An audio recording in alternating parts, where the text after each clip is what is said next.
For our third question, it does have multiple components, so please feel free to ask me to repeat the question.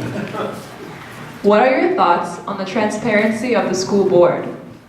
What types of information are staff and board members allowed to share, and what must be kept confidential?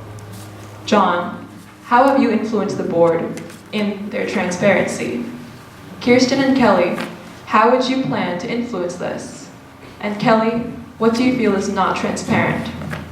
Let's start with John, then Kelly, then Kirsten. Let's see. So actually, communication was a pretty important part of why I wanted to be on the school board and some of the things I wanted to change. I think we have made great strides in communication. We have a bond accountability committee that meets monthly, open meeting. We have a long-range facilities planning committee, meets monthly, also open. We have a task force on elementary class sizes, that's also open. The DEI committee, of course, is also an open meeting. We have a lot of open meetings with a lot of open minutes. When I was the chair of the board, we implemented town hall meetings. We had 2 of those. I had a very long, there was a lot of people, some people here I recognize were at that meeting asking questions. So I do think that it is very important. There's a public process. And we have abided by that, and we have always been very open with our meetings and our decision-making process.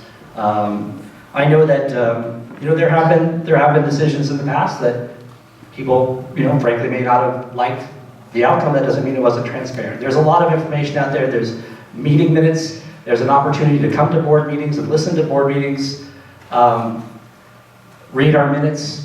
So we made a lot of strides to improve communication, and specifically, I'll just mention one more thing. One of the things that we asked for, the school board that I asked for, was let's get some social media presence going. We have a Facebook page which presents more information. We're trying to reach people everywhere that they are. We communicate in a lot of different ways. Text messages, emails. It's very hard, it's very confusing. When my son was in kindergarten, it was a stack of multicolored paper this thick with all the little notes on every meeting and everything. Well, now you don't know where to look. So we do have to continue to try to reach people as well as we can. Me? Oh, wait.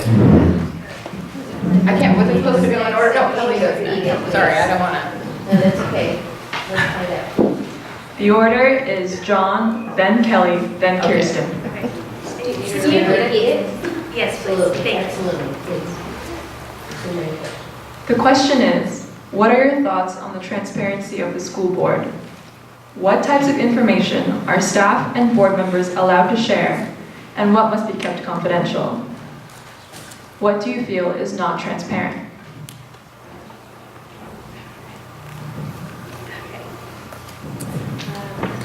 Sorry, first question again, and then I won't ask. Sorry. No, It's a lot of questions. it's okay. Ask again. What are your thoughts on the transparency of the school board? Got it. Okay. So my thoughts on the transparency of the school board is I think we can do better. I think that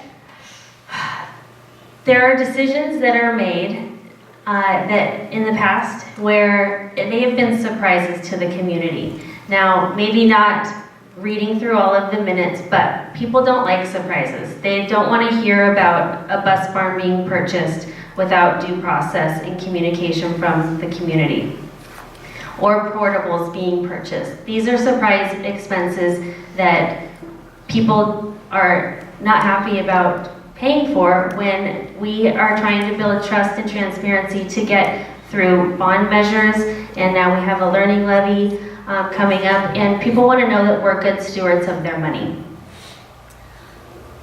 Second question. What types of information are staff and board members allowed to share, and what must be kept confidential?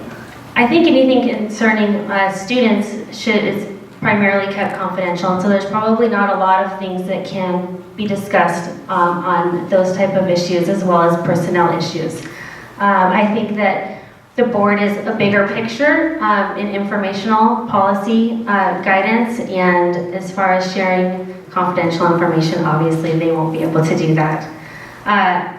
As far as the transparency, what hasn't been transparent, I think I've already answered that, but just really the decisions that come to the community as surprise, primarily with purchases of in things that don't seem well thought out as far as decisions that the board's making that the community does not know about. Okay. So my thoughts on transparency is that there is so much information from the elementary school to the junior high, to the high school, to the district, to the current, to the this, to the that. There's so much out there to have to go through as a parent. I do think it can be better organized where you see this decisions and actions and opportunities to influence. Because, it's out there. Democracy is an engaged sport. You can't sit on the sideline to do it. You got to jump in and get involved. So,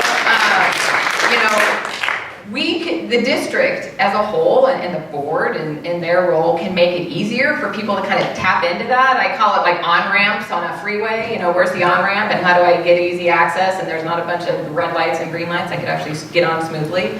So I think there's lots of opportunities to do that better and to make it actionable for folks, which is what I would plan to do to influence all those things. And the types of information that should be kept confidential. Certainly, there is an executive power of the board. They do have executive meetings. Those are on purpose.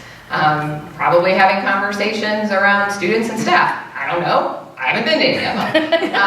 And then you have a bunch of public meetings, and those are public, and you can get FOIA'd up and down and all that kind of stuff. So I call it the Oregonian test.